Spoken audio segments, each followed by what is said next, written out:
Baseball players, I have a real treat for you and for me today. My boy Kevin is in the house.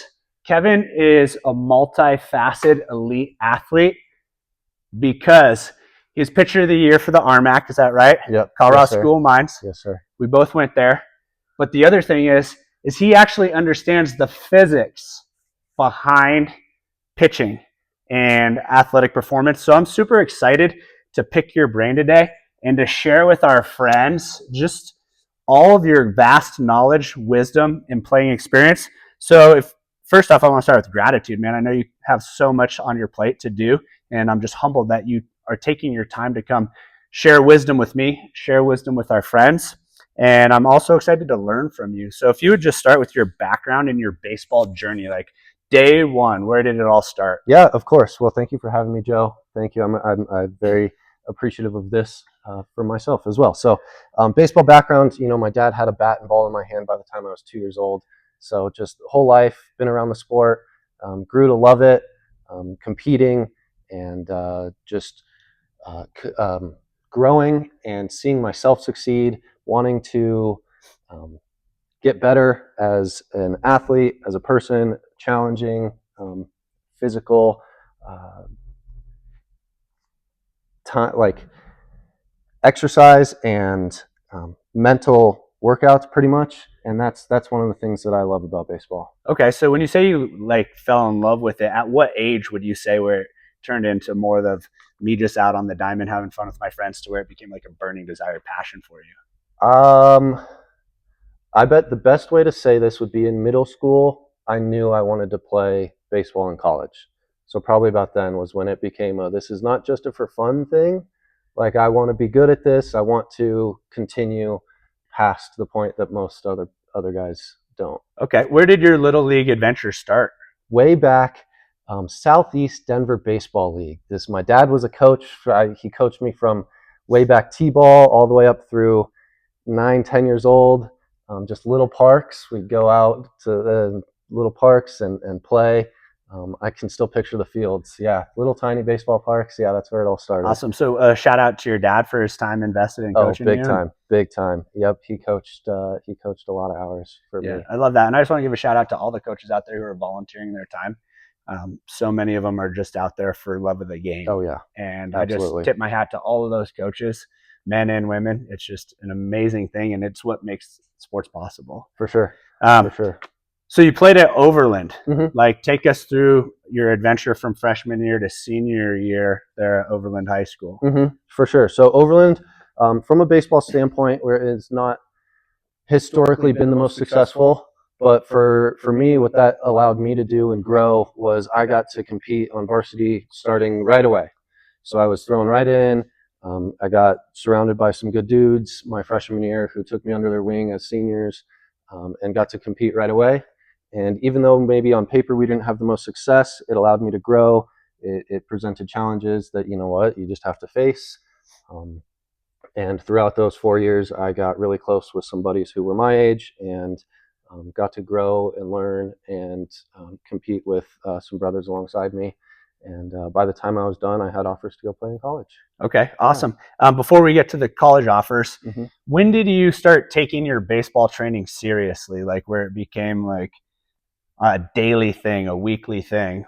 Well, I'd throw it back all the way to when at 10 years old, when I got put in competitive baseball rather than just, like I said, little league. There's weekly practices starting in January for a summer season. Mm-hmm. That became, it showed that okay, you got to work, and this is a little bit serious because other guys are doing it too. Yep. And then my freshman year of high school, I'd say then the pitching coach played in college himself. And so he kind of showed hey, here's what it takes to move on. So yeah, I'd call it freshman year was when it became quite serious. Okay, awesome. What were some of the highlights and accolades of your high school career where you can brag on yourself a little bit, just so our friends know how much success that you had throughout that chapter? For sure. Let's see. Highlights would be I threw a no-hitter in high school. That was quite cool. That's not something that happens often. Who was that with? It was Overland. It was against Smoky Hill, Okay. which was funny because I ended up having a teammate at Mines who was on that Smoky Hill team. Yeah. So yeah, that was a big one. Was that junior or senior year through the It was actually my freshman year. No way. It was actually my freshman year. Wow. Get this, Joe. We lost that game. We lost that game. Okay. We lost like 2-1. Yeah. I had 2 walks that ended up scoring. Okay. You still no hits, but yeah, lost that game, which is crazy. But still, that was a big time success. And then I I'd never been a great hitter, which is why I became a pitcher in college. Okay. But hitting a couple home runs in high school was it's always fun to hit a home run. When it goes over the fence, Oh, yeah. like it's just such a sweet joy. Yeah. Just to be able to trot around. Uh-huh. So then college, like Yep. tell us how you got recruited, tell us what that process was like, and tell us what was your decision that led you to the Colorado School of Mines. For sure. So my summer ball team, I had a teammate who was already committed to Mines. And at that point, I was still uncommitted. I had a few small offers from some other schools. And in high school, I did an accounting internship and decided that wasn't exactly the path I wanted to go down.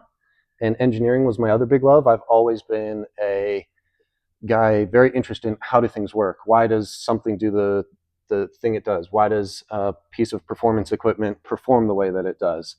So I knew engineering was a interest of mine. And so I talked to that teammate, and he got me in touch with the coach. And I said, hey, Coach Goodale at the time, hey, Coach, I'm very interested in your school. Can I come play baseball for you? And he said, let's get you out here. So that's how it all started. Nice, nice. All right. So we got that covered. Here's got a couple questions for you. I wrote them down so that I could be articulate and maximize the value of our time together. Absolutely. So why engineering? You just answered that. What were the biggest physical and mechanical pitching learnings that you had throughout your career? Throughout my career, so efficiency is probably number one. So when you talk about efficiency, what does that look like? So it's utilizing all the force that you can gather and putting that into the ball, right? And so from a physics standpoint, what is that? Like it's utilizing the ground force, you're utilizing sequencing within your body, the torque that your rotation in your legs, torso, upper body, shoulders, arm, hand. And then from a performance standpoint, it's as long as you can do that efficiently, you'll be able to last a long time. There's tons of guys out there that can throw a ball hard, but how many pitches can they do that for?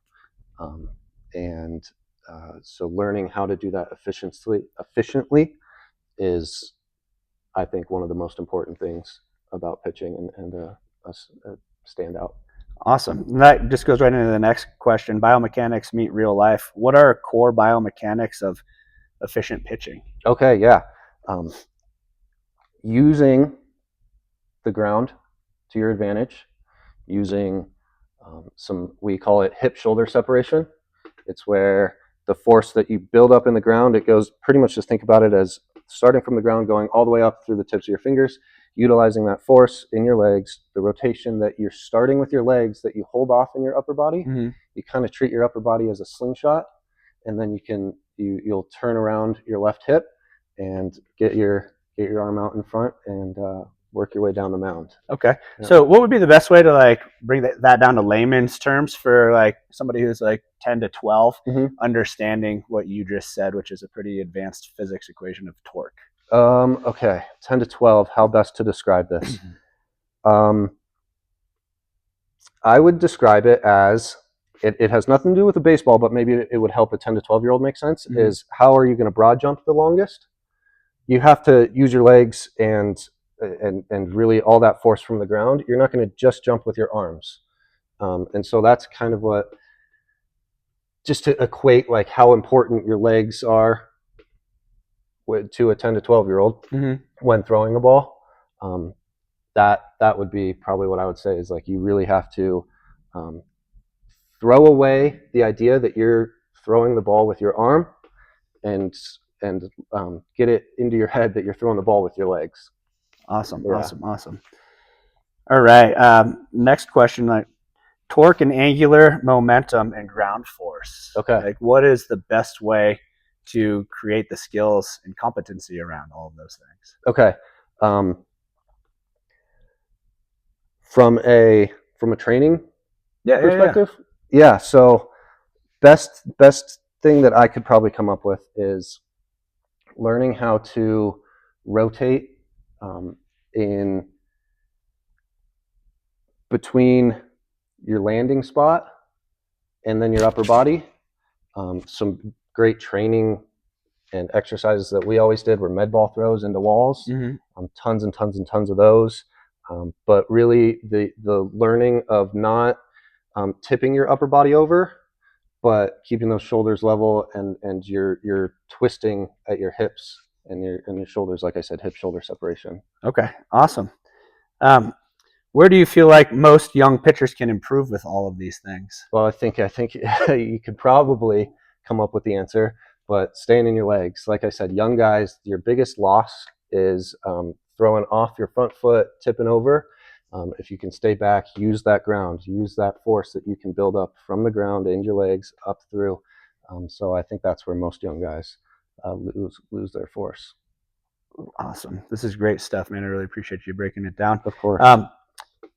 What are the good mechanics that help you with your pitching and your performance, and what's the difference between actually pitching and performing with the longevity of an inning of a game? So I think I started to touch on it, but it is how long can you last? Yeah. Right?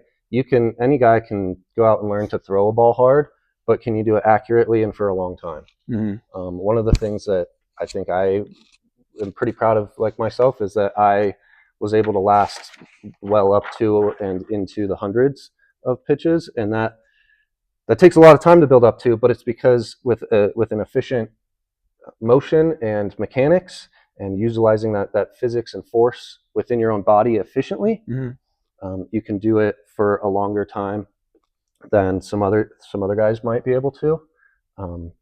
And that, I think, can lead to higher levels of performance. Do you think that the training in the gym and the training outside of the gym is super critical for building that competency and all the reps? 100%. Stacking the reps? 100%. That's where it all starts. It all starts there. Can you do 10 push-ups or 50 push-ups? And it may not be push-ups, but it's just can you do a lengthened amount of time of it? And that comes from the gym, building up your body to be able to do that. Awesome. Well, that segues us into the next topic about the actual SkrewBall, which is one of the things that we're here to talk about. Absolutely. And so far, everything that you've hit on is below the shoulders, essentially. It is. And so that's where the fundamentals of successful pitching comes from and originates from. Same with hitting, right? Yep. So now with the SkrewBall, this is more about the upper body and the intelligence there. So could you just give us your first impression of the SkrewBall and the first time that you saw it, the first time that you used it? Yeah. So first time that I used it was here in your gym, Joe. And my first impression was really that it tested my grip strength. We used it with some cable rows and like pull downs. And so it really tests the grip strength. And I just, one of the things that I loved was just the fact that I had a baseball in my hand again. And utilizing that fact and keeping a baseball in your hand at all times, I think just inherently is going to make you better at throwing the ball and pitching and just the comfortability of it. Awesome. You mentioned while you were doing some of the exercises that you wished you would have had a SkrewBall when you were younger. I think you were talking about your changeup. Yep. Could you elaborate on why you wish you had it when you were younger and what you feel like it would have provided you as you went through your career? Totally. So I think that it would have really helped with, like I just kind of mentioned, the comfortability of the ball in my hand and doing a couple certain exercises in a sense that I could get that changeup feel down even better than I ever had. My changeup was where I really struggled as a pitcher, but having that comfortability, being able to train that motion and pitch and the grip strength and where it feels like it's going to come off the hand in the fingers, what pressure to put on the ball, I think would have made a big difference in my career. Yeah. This is one thing that I was super excited to ask you about is when you're utilizing the SkrewBall for different exercises and you have the pin placement and you can manipulate the pin placement, Mm-hmm. what that does with the third law of physics, as you know, for every action, there's an equal and opposite reaction. Mm-hmm. So when you have the ball and it wants to spin on you, Yep. Can you describe the intelligence that it's creating with that equal opposite reaction in your fingertips? Totally. And how that would translate to movement on a pitch? That's one thing that I have a lot of room to learn more about. Yep. Is the movement on the pitch created mostly by generating the force through the ground, or is it the intelligence that you create when you're manipulating the ball as you release it? Totally. So let's start with the first part of the question of when you're moving that pin around, it creates forces. It'll torque the ball in a way that your fingers are going to have to resist. And so one of the things that I like about that is it'll really train that grip strength, that finger pressure on how to resist that change. And what that will help with is it'll help you spin the ball in a certain way, get comfortable that the ball is going to, it's putting that torque on your fingers so that you can learn how to, best impart the torque that you actually want. The second part of your question, how does a pitch actually move? I think is very dependent on your arm path and how you release the ball. It's all the spin of the ball. So if you can control the spin of the ball more intelligently, you'll be able to make the pitch move in a way that you want, and more or less. So I think that's why this is very, very important. You can learn how that ball is going to feel in your hand, coming out of your hand, where exactly you need to make those pressure points, whether it's on the inside or outside part of your finger, which finger it's on, what part of the lace.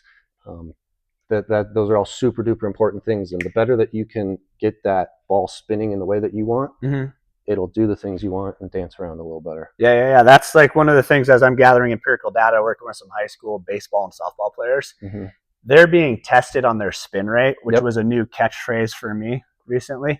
And their spin rates are just jumping.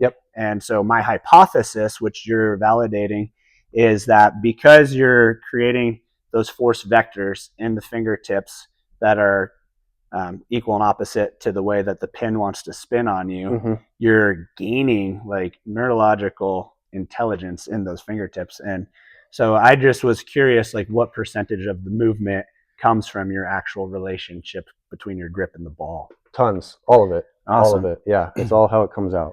So what would you say makes the SkrewBall unique from a physics standpoint?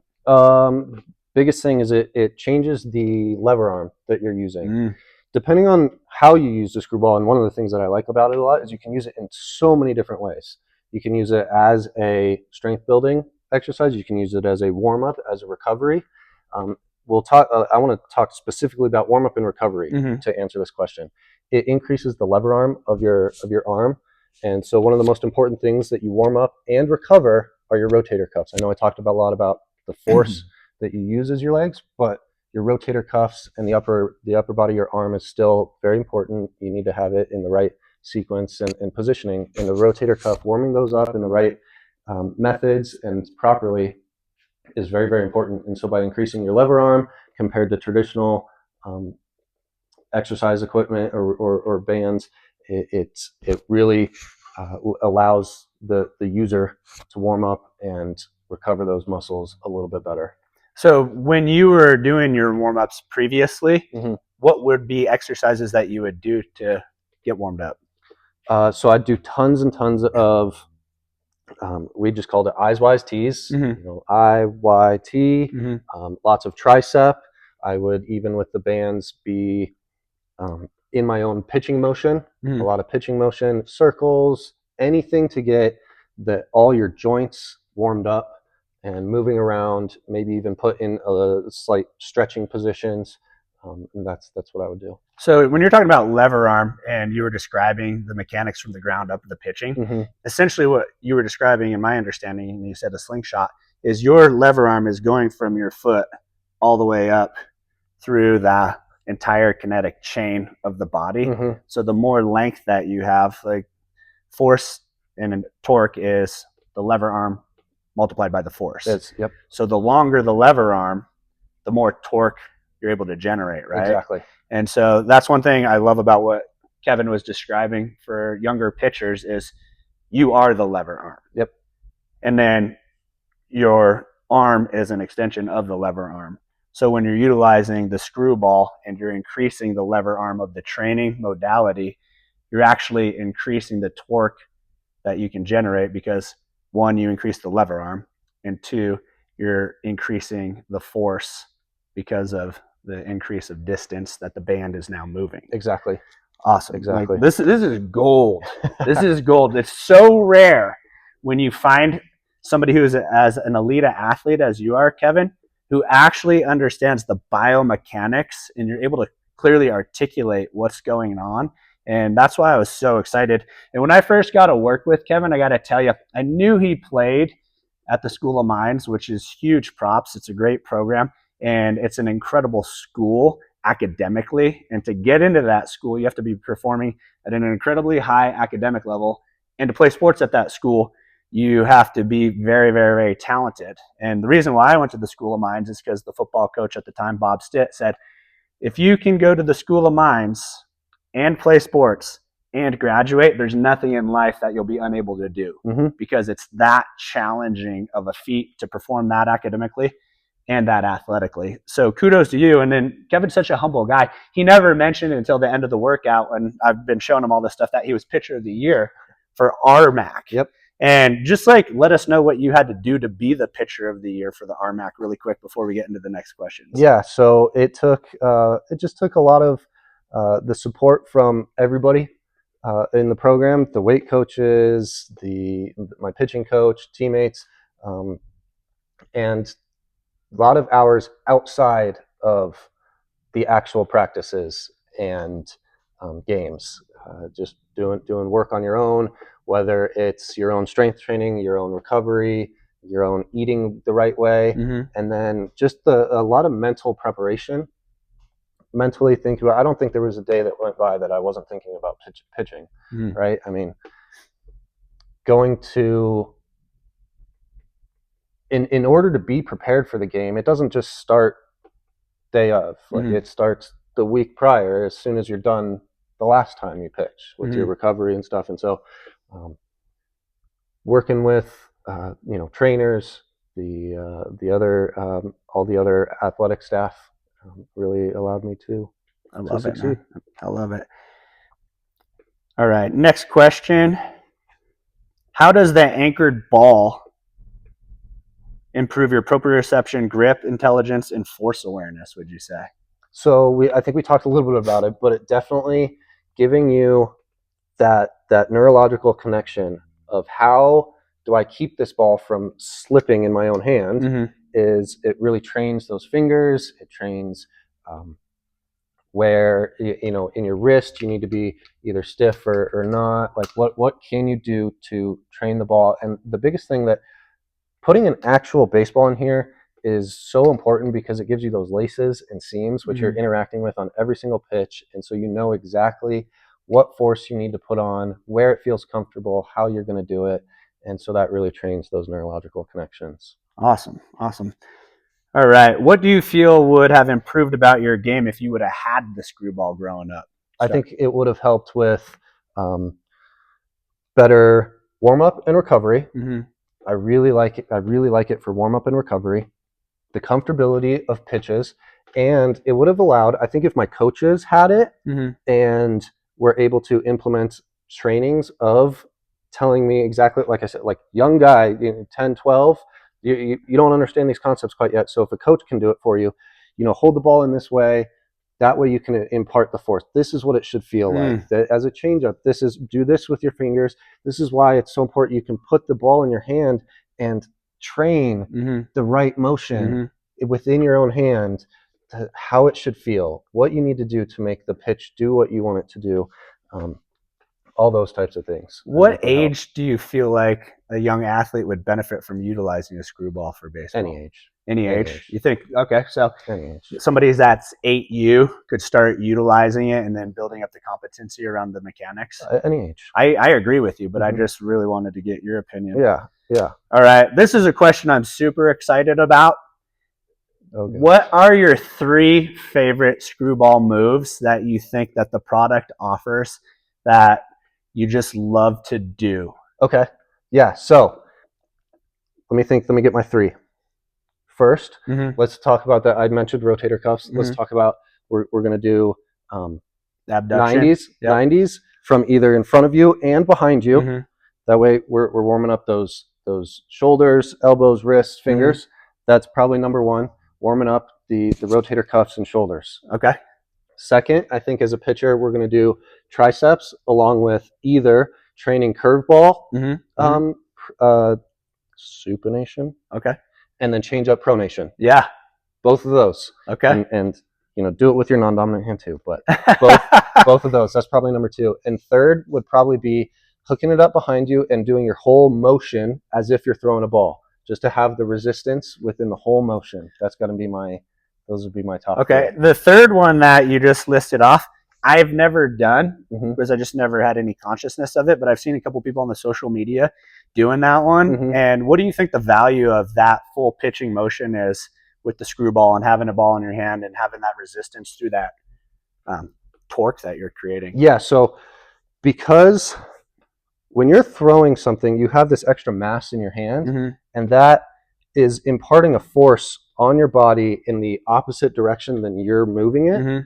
And so warming up with a force imparted behind you allows you to work through that whole kinetic chain within your body, warming that up, giving you the right feels. You can really work on mechanics in that sense at the same time as your warm-ups, as your cool downs. I think it's very, very important. And then you can change the grip while you're doing that. So fastball, 2-seam, 4-seam, curveball, change up. Yep. One of the things, one extra thing is, one of the things that helped me was a lot of mental preparation. Visualization is huge in baseball. Doing these things while visualizing the exact pitch you want, while you're up on the mound, while you're facing hitters. Doing that as visuals, it may sound silly, but it helps you. Once you're up there, you're already comfortable. You've already executed that pitch already. So then you can physically go do it. I love it. I love it. Quick question just for my own knowledge. The tricep extensions, what's the value of recruiting the triceps for the pitching? So triceps, I think they connect all the way through your whole arm. And so warming those up, having tight triceps gives tight forearms, tight everything. Your fingers connect to your forearms, which connect to everything else. And so tightness really affects the whole chain all the way up through those fingertips. So warming that up just loosens the whole chain. Mentioning the forearms, that grip strength, training with the SkrewBall, warming up with it, cooling down with it, and training it trains those forearms to get that stamina for every time you release a pitch. Yeah, another question I have. Back when I was doing different things for the forearm, it was mostly like forearm curls, like either using one of those string with the weight on the end, or like isolating it with the dumbbell or something. One of the things I've been noticing when I'm using the SkrewBall for exercises is I'm able to like really get some resistance and some torque there. What kind of value do you think that offers long term for the wrist and keeping it like mobile and being able to get that whip? Yep. So I think it can just help you impart all that more force onto the ball. I think that specific motion will really help with spin rate for fastballs. Spin rate fastball. One of the things from a physics standpoint, does, increasing the spin rate keeps the ball on a leveler plane for longer. One of the things that on average, a baseball will lose 1 mile per hour over every 7 feet. But with a higher spin rate, it loses that same 1 mile an hour over a longer period of time. Meaning from the time you release it to the time it gets to the plate, it doesn't lose quite as much speed. I.e., it looks even faster. So even if, say, you threw the ball 90 miles an hour coming right out of your hand, but you had a low spin rate, it'll look like 84 by the time it's done. Or by the time it's at the plate. Gotcha. I throw the same fastball with 1,000 RPMs higher. It loses less speed. It looks like 88. You know what I mean? So that'll make it. It's called a heavy fastball.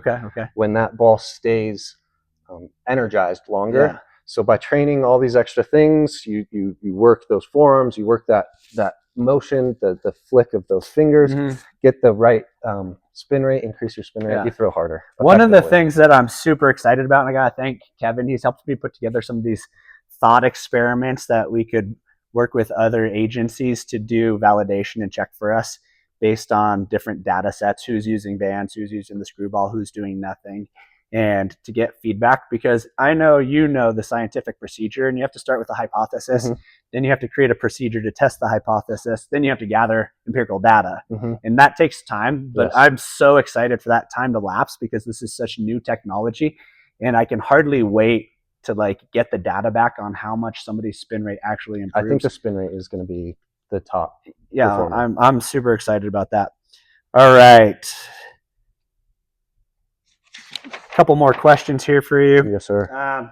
One of the big things is like, how do you stay healthy and how do you stay longevity? Because there's so many great athletes out there, and sometimes what prevents them from going to the next level is their body. And so what wears pitchers out the most, would you say? What wears pitchers out the most? So this is actually going to be an interesting answer, I think, is throwing too hard while your body's not prepared for it. Velocity is by far like the most easily gradable thing about a pitcher. How hard do you throw? Okay, so then pitchers try to throw harder. And you can work to throw hard, but your body sometimes is not prepared for it. So you need to train all of the muscles in that throwing chain, all of the kinetic muscles within your throwing motion. And by training all of those, it'll allow you to not only build them up better, but make them last longer and keep you from breaking down. So that's one of the things I quite like about the SkrewBall is you use it in various different ways to build up all the sorts of different parts of those that kinetic chain where you're throwing the ball. Back to the warm-up. Warm-up, cool-down, recovery is one of the overlooked things. I didn't start having tons and tons of success until I implemented an actual recovery. Everybody knows, like, you go run after you pitch, whatever. But it wasn't until I actually started doing more bands, more intentional recovery. It was like, oh, I was able to recover much faster. Which part in your career did you add that recovery? It wasn't until my junior year of college. Okay, so it was later in your career. It was later. We got a new weights coach and trainer, and the trainer really worked with it. We had tons of guys going down with arm issues, and the trainer was like, what are we guys doing for recovery? So he helped us implement a very active recovery, and so that was quite important. Yeah. So how do you get 12-year-old Kevin to make recovery part? You make it fun. You make it fun. I think you make it fun. That's what you have to do with kids. You have to make it fun. You can stress how important something is, but if it's not fun, a kid's not going to do it. And I think, even just having the ball on the string, how can you make this ball spin more? How can you just help with the recovery, anything nice. That moves your body in the right way. Gamify it. All right. So how do grip strength, scapula control, and deceleration protect the shoulder joint? Tons. Okay. Yep. Deceleration is a big word for pitching. Your pitching is one of the fastest things you can do in an individual part of your body. And so not only are you going so fast up until your release, in the next 4 feet, you have to make your arm stop. And so decel is all the muscles in your back and out through your delts and over the top of your arm. And using training equipment, you can train all these things by doing certain band exercises, certain throwing exercises, and that'll help train the part of your body. And again, it'll help you last longer. Got it. All right. Next question. How does the SkrewBall improve tissue tolerance and nervous system awareness? I think we've talked a little bit about it already, but that neurological connection between those fingers, you're just thinking about it at all times. The tissue awareness of just, even if you're not thinking about it, just gripping the baseball itself is training your body of how to impart these forces on this ball, this movement, in a way that you may not, like I said, even need to think how you're doing it, but your body's just training yourself. Here's how we do it. Here's how we get used to it. You could put this in someone's hand who may not be a high level thrower, and it'll help them with just the fact that it's in their hand, moving that ball with these forces on it. It'll help them realize here's how these forces need to be imparted into this ball. Awesome. All right. Last subject. Message to your former self and other young pitchers. Advice you have to 12-year-old pitchers. Advice I have to 12-year-old pitchers. First of all, it's still a game. Have fun. Go compete. Compete in the right way. And do the work. Do the work. Right on. Every rep counts. That's like Every one of rep my counts. favorite slogans. I've heard you say that a bunch of times. All right. This is super important as well. Message to parents about development versus velocity. Like everybody's chasing that holy grail of 90s. But what would you suggest to parents as far as like helping their kids have success, longevity, and taking care of their body? Totally. I'm actually really glad you asked this because of like I did say that velocity is like the holy grail of pitching, but you need to be able to do it for a long period of time if you're going to have any success. If you can hit 90 by the time you're going to college, but you still have 4 years while you're in college, like you need to be able to continue to be able to do that. So developing the proper mechanics, in my opinion, is super, super important. Now, granted, you go watch any MLB game, a lot of pitchers throw differently, but they all do nearly the exact same thing in terms of getting to the right landing position, throwing position, getting to the right proper delivery. So, and I've always been a mechanics guy myself. I think it's the engineering, physics, like how can I optimize something the most efficient? So proper mechanics, being healthy in that sense, good warm-up, recovery, and training. And then not only will you train your body to throw 90, then you can keep doing it. Love it. Love it. Daily habits to become an elite pitcher like yourself. Mental reps. Lots of mental reps. Like I said, lots of visualization, working on the right things, I think is very important. One of the things I struggled with was getting a little bit too much granular with a certain thing, like, oh, this wasn't perfect. But just being able to adapt and do very good will allow you to continue to grow and compete and just like be able to grind. And I was a starting pitcher, if that wasn't very clear, which is why I keep talking about longevity, being able to do things for long sessions. So training in that sense would be very important. Awesome. All right. Wrapping things up, all good things must come to an end. And I really appreciate your time today. Of course. So if you could give every baseball player a SkrewBall and some advice, what would it be? If I could give every baseball player a SkrewBall and some advice, what would it be?